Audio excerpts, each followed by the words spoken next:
Mateus, capítulo 5. Nós vamos ver o versículo 27 até o versículo 30.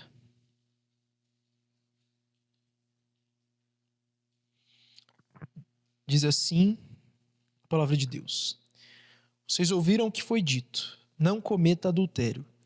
Eu, porém, lhes digo: todo que olhar para uma mulher com intenção impura já cometeu adultério com ela no seu coração. Se o seu olho direito leva você a tropeçar, arranque-o e jogue-o fora. Pois é preferível você perder uma parte do seu corpo do que ter o corpo inteiro lançado no inferno. E se a sua mão direita leva você a tropeçar, corte-a e jogue-a fora. Pois é preferível você perder uma parte do seu corpo do que o corpo inteiro ir para o inferno. Até aí apenas. Irmãos, na semana passada nós vimos, o ensino de Jesus a respeito da ira e do homicídio. E assim nós vimos qual é o sentido, o verdadeiro sentido do sexto mandamento. Aliás, como estamos analisando aqui os 10 mandamentos, eu vou sugerir que depois na sua casa você leia Êxodo capítulo 20. Êxodo capítulo 20 é o trecho da Bíblia onde nós temos então estes 10 mandamentos todos ali de forma detalhada. Então na semana passada nós vimos a quebra, como quebramos o sexto mandamento, que é a respeito da ira, E nós aprendemos que a lei de Deus, ela não se preocupa só com o exterior. Nós aprendemos que os mandamentos de Deus, eles não estão preocupados apenas com uma aparência de santidade, uma aparência superficial e exterior de que nós somos obedientes ou que nós somos de Deus, Pelo contrário, de acordo com Mateus, capítulo 15, versículo 19, Jesus diz lá que o pecado procede do coração, Então, Jesus nos ensina que nós podemos quebrar a lei de Deus, que nós podemos quebrar os mandamentos, não só com atitudes físicas externas, mas nós podemos quebrar os mandamentos de Deus com pensamentos. Nós podemos quebrar a lei de Deus com intenções no nosso coração ou até com omissão, quando nós deixamos de fazer algo. E se isso é verdade a respeito do sexto mandamento, que é sobre o homicídio, isso também é verdade com relação ao sétimo mandamento. Qual é o sétimo mandamento? Quem se lembra? Não adulterarás. Ou, numa tradução mais moderna, não cometa adultério. Vamos ver então aqui o versículo 27, novamente, o que esse versículo diz. Ele diz o seguinte: vocês ouviram o que foi dito, não cometa adultério. Novamente, aqui, Jesus vai fazer um contraste entre o ensino rabínico, entre o ensino dos fariseus e a maneira correta de interpretar as Escrituras, a maneira correta de interpretar os mandamentos. Os fariseus, que eram os intérpretes da lei, os escribas, eles eram muito severos, irmãos, em matéria de moralidade sexual. Quando o assunto é adultério, quando o assunto é moralidade, os fariseus eles podiam ser muito rígidos, muito severos. Tanto é que no Evangelho de João, capítulo 8, nós temos o relato, desses homens, os fariseus, prontos a apedrejar uma mulher que foi apanhada em adultério. Ela foi pega em adultério e então eles decidiram apedrejá-la, matá-la, assim como mandava a lei naquele tempo.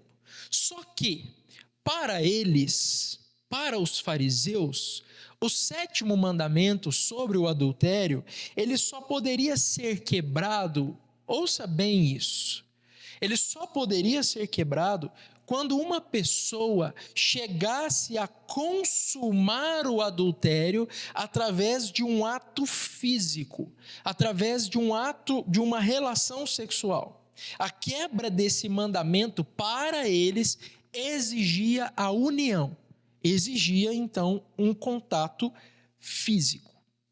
Novamente, essa forma de ler o mandamento, essa interpretação, ela é meramente superficial. Ela é apenas exterior. Enxergar o mandamento assim não consegue captar qual é a intenção de Deus, qual é o espírito da lei, qual é a intenção da lei. E eu sei que talvez muitos de nós pensamos assim: opa, um adultério, uma traição, uma infidelidade só acontece, só chega a acontecer se um ato físico for consumado. Não é assim que nós pensamos? Né? Ah, não, mas não se chegou a concretizar o adultério. Nós pensamos assim. Qual é, então, a interpretação de Jesus? Se ele nos ensina que nós podemos pecar por intenção, se nós podemos pecar por pensamento, então nós não podemos olhar para esse mandamento a respeito do adultério e achar que nós só quebramos ele se nós tivermos uma relação íntima com alguém que não é o nosso cônjuge. Não é assim que se interpreta. Nós não devemos nos contentar, irmãos, apenas com santidade exterior. Nós não devemos ficar felizes e satisfeitos apenas porque nós cumprimos os mandamentos de Deus de forma aparente, de forma hipócrita, de forma externa.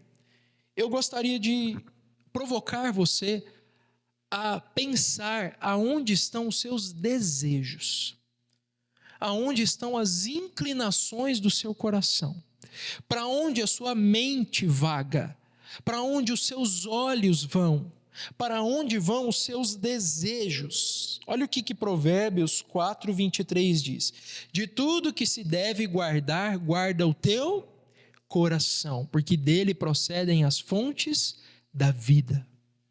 Então, para onde que o seu coração é direcionado? Para onde que os seus desejos vão?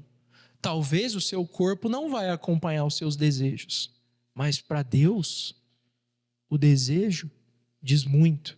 Para Deus, o desejo é importante. Então, vamos ver o que Jesus vai ensinar no versículo 28. Ele diz o seguinte: eu, porém, lhes digo, todo o que olhar para uma mulher com intenção impura, já cometeu adultério com ela no seu coração. A interpretação de Jesus, novamente, ela vai além do exterior, além da superfície, e vai investigar quais são as intenções do nosso coração e quais são os pensamentos mais ocultos que existem dentro de nós.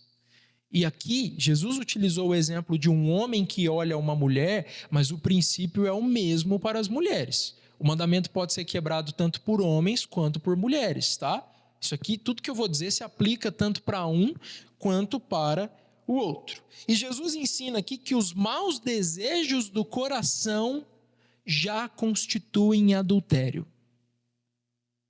O simples olhar com desejo já constitui adultério. A cena do versículo 28 é a de um homem que olha para uma mulher e, apesar dele não seduzir ela, apesar dele não levar ela para a sua casa, ele olha para ela devagar. O sentido do texto, lembra da pregação sobre Noé? O pecado de Noé, e que o filho dele entrou na tenda e viu Noé nu, e eu expliquei que o texto, a palavra, ela não mostra um olhar rápido, como se ele tivesse entrado na tenda, visto o pai de maneira rápida e tivesse saído. O texto mostra que o filho, Cã, ele parou para observar o pai, de maneira imoral e imprudente. Então aqui a ideia é a mesma. É um homem que olhou para uma mulher, mas ele não lançou um olhar acidental. Ele não olhou para ela de forma sem nenhum tipo de intenção. Ele bateu o olho, a mulher chamou a atenção dele e ele se demorou no seu olhar. Ele se demorou nos seus pensamentos. Ele pensou, ele imaginou, ele desejou. Apesar dele não ir para a cama do adultério, a simples intenção ou desejo é considerada por Deus e por Jesus como a quebra do 7º mandamento. Então basta um olhar com desejo impuro, basta um olhar pecaminoso. O que nós aprendemos aqui é que o 7º mandamento deve ser lido em conjunto com o 10º. Qual é o 10º mandamento? Não cobiçarás. Nós não devemos cobiçar aquilo que é do outro. Não devemos cobiçar aquilo que é do próximo. Então, quando nós lemos o 7º mandamento, não cometa adultério, nós devemos entender que o adultério ele se concretiza no nosso coração quando nós simplesmente olhamos e desejamos, cobiçamos, imaginamos, damos asas à nossa imaginação. De maneira que se uma mulher cobiça um homem, ela já cometeu adultério no seu coração. Se um homem cobiça uma mulher, ele já cometeu adultério no seu coração. É isso que Jesus ensina no versículo 28, aliás. O que nós aprendemos aqui? Alguns pensamentos, algumas meditações a respeito disso. Primeiro, o grande objetivo desse mandamento, o 7º, é proteger a santidade do casamento, ouçam bem, do casamento e da pureza sexual. Por isso, é adequado a gente pensar que tudo aquilo que prejudica, que ofende, que viola a santidade sexual ou a integridade do casamento é uma quebra ao 7º mandamento. Todo pensamento lascivo, todo pensamento cobiçoso, todo desejo imoral é uma quebra do 7º mandamento. Quando é que nós quebramos o 7º mandamento, então? De maneira prática, quais são as atitudes, os atos concretos que nós podemos praticar que quebram esse mandamento? Vamos lá. Os pecados que se incluem aqui são adultério, que é as relações sexuais fora do casamento, ou seja, pessoas casadas que têm relações com outras pessoas. Fornicação, que é a prática do sexo antes, ou seja, fora dos limites do casamento, mas antes de se casar. A luxúria, os olhares impuros, ou seja, pornografia, masturbação, conversas indecentes, romper os votos do casamento, tudo isso é considerado a quebra do 7º mandamento. E por aqui a gente vai conseguindo ter um diagnóstico de como que está a sociedade, de como que nós estamos, um diagnóstico preciso do nível de depravação desse mundo, porque todas essas coisas aqui são tratadas como normais, inofensivas. Se não fez mal a ninguém, se foi um ato consentido, o que as pessoas têm a ver com isso? O que as pessoas têm a ver com a minha vida privada e íntima? Meu corpo, minhas regras, eu faço dele o que eu bem entender. Só que tem um detalhe, o corpo não é seu. Foi Deus quem fez. Foi Deus quem nos criou para o louvor da sua glória. É por isso que as pessoas hoje são tão deprimidas e tristes, embora elas sejam absolutamente livres para fazer o que elas quiserem. Isso aqui é uma quebra do 7º mandamento, e eu esqueci até de colocar aqui, mas me ocorreu agora, a prática homossexual também se enquadra aqui na quebra desse mandamento. Muitos homens, em terceiro lugar, nós aprendemos que muitos homens e mulheres acreditam que se não teve consumação do ato, então o adultério não aconteceu, ou o pecado sexual não aconteceu. E aí eu coloquei aqui uma frase que eu já ouvi muitas vezes, no ambiente de trabalho, convivendo com as pessoas falam assim: olha, eu sou casado, mas eu não sou cego. As pessoas dizem isso para querer dizer o quê? Eu sou casado, mas eu não perdi os meus olhos. Eu posso olhar para essa mulher, eu posso olhar para esse homem, eu posso olhar para essa revista, eu posso olhar para essas imagens, eu posso ver esses filmes, contemplar essas coisas, mesmo sendo casado. Por quê? Porque eu não sou cego. Não estou fazendo mal a ninguém. Eu não estou concretizando nada, não estou realizando nada. Mas, aos olhos de Deus, a simples intenção viola a santidade do casamento, viola a pureza sexual. Aos casados, tem uma outra forma de quebrar o 7º mandamento. Ele não é quebrado apenas pela infidelidade. Ouçam bem, os casados. Não é quebrado apenas pela infidelidade. De acordo com 1 Coríntios, capítulo 7, versículo 3 a 5, nós não vamos abrir, mas se você quiser, você pode tomar nota e ler depois. De acordo com 1 Coríntios 7, 3 a 5, a negligência nas relações íntimas no casamento é pecado. Então, se por um lado é pecado, por exemplo, a fornicação, quando pessoas não casadas têm relações, por outro lado, é pecado contra o 7º mandamento quando pessoas casadas e saudáveis não têm relações íntimas. É igualmente pecaminoso. É a quebra do 7º mandamento. Por que que é? Por que que é pecado? O apóstolo Paulo vai explicar. Porque quando um dos cônjuges, ele não cumpre o seu dever, e nas escrituras isso é um dever na Bíblia, é um dever, é um serviço ao cônjuge, ao marido ou à esposa. Paulo, ele fala, portanto, o homem pague o que é devido à sua esposa. Ele está usando uma linguagem ali, um eufemismo, mas ele está falando de relações íntimas. E quando isso deixa de acontecer dentro do casamento, é pecado porque o cônjuge que não é satisfeito ou saciado, ele cai em tentação. A Bíblia diz que Satanás se aproveita disso para tentar esse casal e levar então até ao adultério. Por isso, os casados devem investir na intimidade para evitar a tentação e o pecado. E para os solteiros? Aos solteiros, os solteiros devem observar que o ensino de Jesus desafia seriamente a cultura contemporânea de libertinagem, do famoso ficar, né? O ficar sem qualquer tipo de compromisso, liberdade sexual desenfreada, namoro sem compromisso. Todas essas coisas para Jesus são pecaminosas.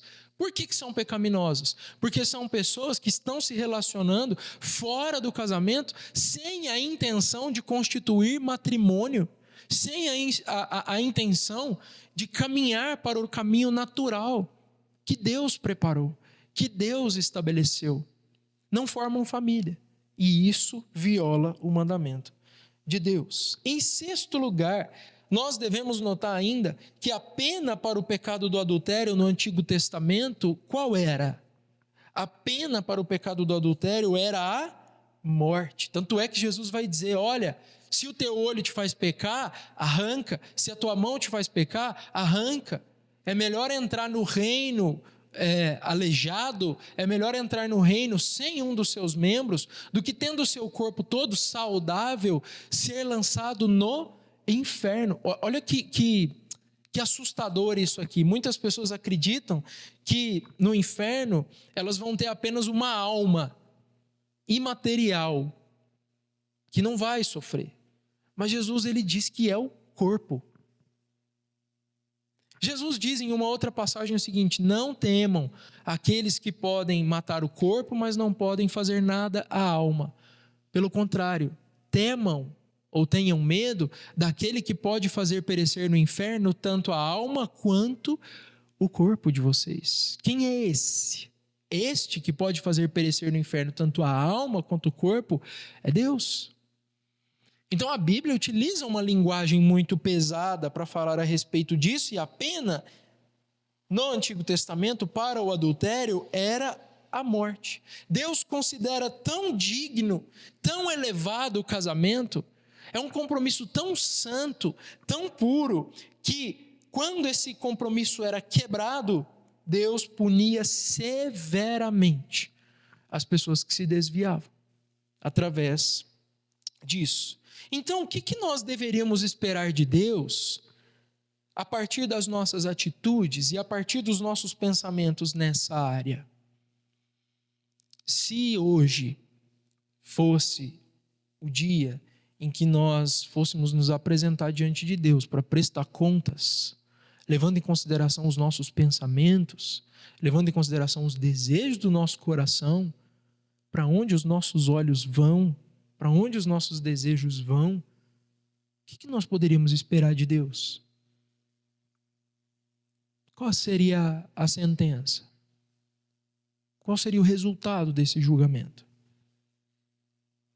Então, as pessoas têm uma visão de Jesus muito equivocada, porque elas olham para Jesus e enxergam um bom moço, o Jesus de The Chosen, né? Alegre, dançando em volta da fogueira, feliz, abraçando todo mundo, né? Só fala de amor, só fala de alegria, só fala... É quase um hippie, né? Jesus, na mídia, é um hippie. Paz e amor.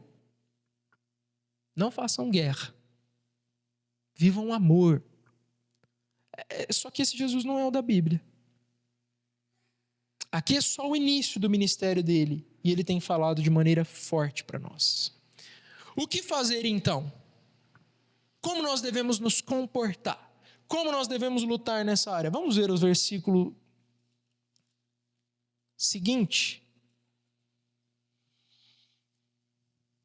Versículo 29. Se o seu olho direito leva você a tropeçar, arranque-o e jogue-o fora, pois é preferível você perder uma parte do seu corpo do que ter o corpo inteiro lançado no inferno. Se a sua mão direita leva você a tropeçar, corte-a e jogue-a fora, pois é preferível você perder uma parte do seu corpo do que o corpo inteiro ir para o inferno. Como no caso anterior, Jesus traz um exemplo prático, uma lição prática e recomendações de como então nós devemos viver, como que nós praticamos esse mandamento, como que nós guardamos ele, como que nós vigiamos contra o pecado. E a receita, ela é simples, mas ela não é nada fácil, porque a receita de Jesus contra os pecados da impureza sexual, Jesus prescreve um tratamento radical e definitivo. O tratamento não é gradual. Olha, vai resistindo, vai adotando algumas posturas assim, vai crescendo no combate desses pecados. Não, o tratamento é incisivo e violento. Tira, arranca, lança fora, arranque seus olhos, corte suas mãos se necessário, entre no reino cego ou aleijado, porque é melhor estar dentro do reino moribundo do que ir para o inferno saudável. Esse é o ensinamento de Jesus. Mas calma, Jesus não está mandando ninguém se mutilar. Isso aqui é uma expressão forte, mas não deve ser tomada de forma literal. Na história da igreja, algumas pessoas interpretaram de forma literal. Se castraram, cortaram as mãos, cortaram os pés, ou então foram viver isolados. É assim que nascem os monges. É assim que nascem os mosteiros. Eles leem essas coisas e tomam de forma literal, então eles decidem que é melhor se isolar. Só que tem um pequeno, grande detalhe aqui. Eu vou falar desse detalhe. Olha só. Vê comigo o versículo 28.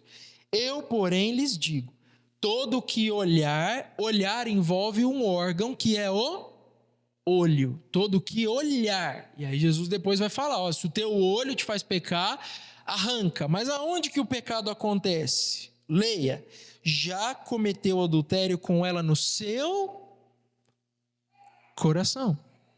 Então, se a gente fosse ler de maneira literal, não adiantaria arrancar o olho direito, como Jesus diz. Por quê? Com o olho esquerdo a gente ainda poderia pecar, não é verdade? Arrancar a mão direita, mas e a mão esquerda? A gente ainda não poderia pecar com a mão esquerda? Arrancar os nossos membros funcionaria? Adiantaria? Sim ou não? Até porque aonde que o adultério aconteceu? Se você for levar isso a sério e arrancar um membro ou um órgão,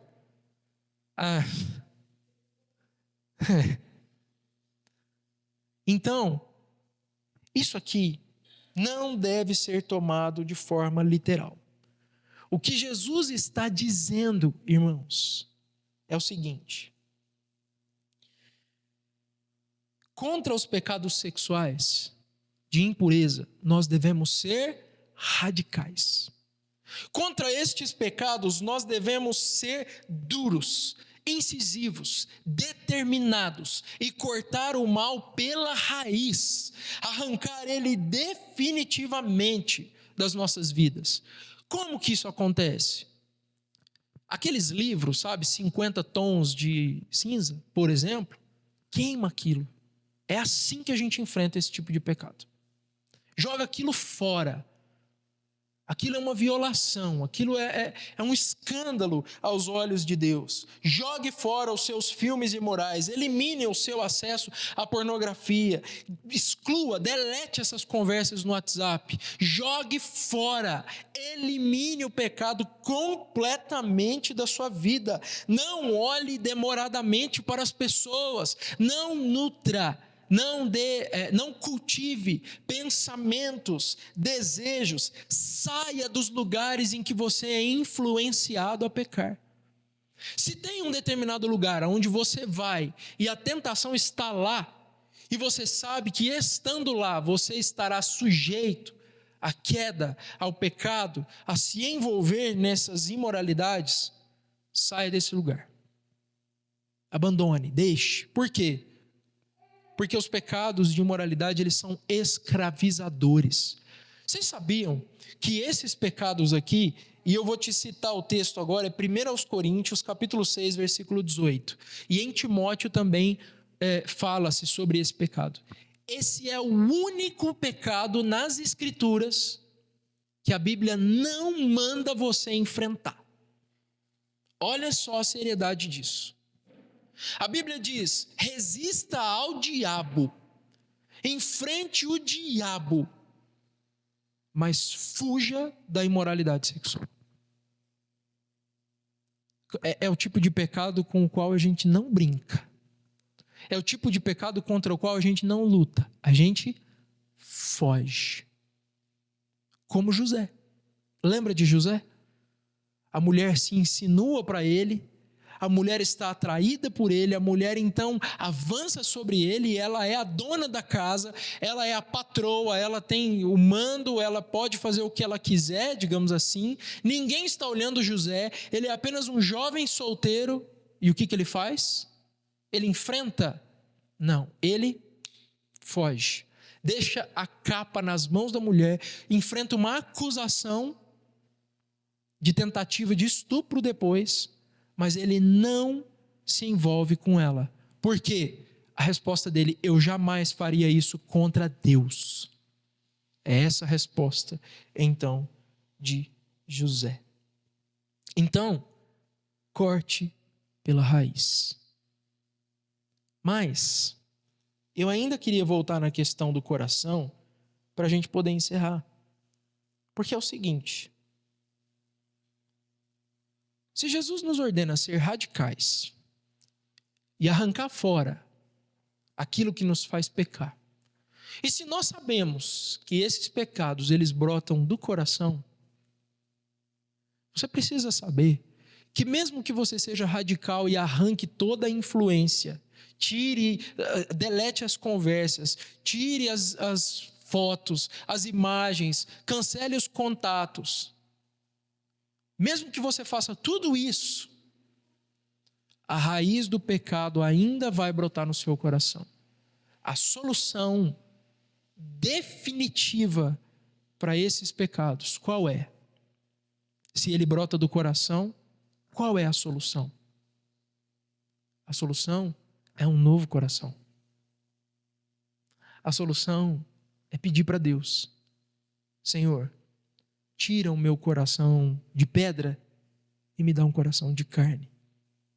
Tira o meu coração que ama essas coisas. Sabe por quê, gente? E aqui, para encerrar, a grande verdade é que esse tipo de pecado, ele nos ajuda a entender a profundidade da queda e da nossa depravação. Porque você ouviu isso que eu acabei de dizer. Você pode sair daqui agora, ir para sua casa e numa atitude séria e disciplinada falar assim: eu vou obedecer a Deus e vou cancelar todas essas coisas. Mas você estará deixando de fazer algo que você gosta. Você estará deixando de fazer algo que você ama. No fundo, você nem consegue entender que isso é pecado e errado, porque aquilo te atrai, te arrasta. Você ama esse pecado, mas você pode deixar de praticá-lo. Quando nós deixamos de praticar, mas continuamos amando, significa que o nosso coração não mudou. Isso foi apenas uma mudança externa. Hipocrisia, máscaras.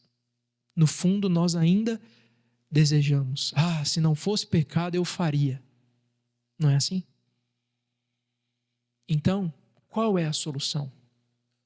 A solução para nós é uma mudança profunda nas nossas afeições, nos nossos desejos, nas nossas inclinações.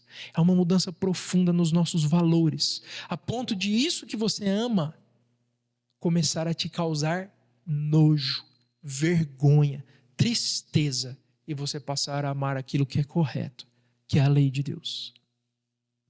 É isso que agrada a Deus. É isso que Deus espera. Mas você consegue mudar seu próprio coração? Não. Precisamos de um milagre. Precisamos da atuação de Deus, nos dando um novo coração. E é isso que nós vamos pedir a Ele então. Feche seus olhos e vamos orar para encerrar. Senhor, ouvimos a Tua palavra e ela nos deixa envergonhados, porque todos nós, todos, sem exceção, do menor até o maior, todos nós somos culpados da quebra desse mandamento.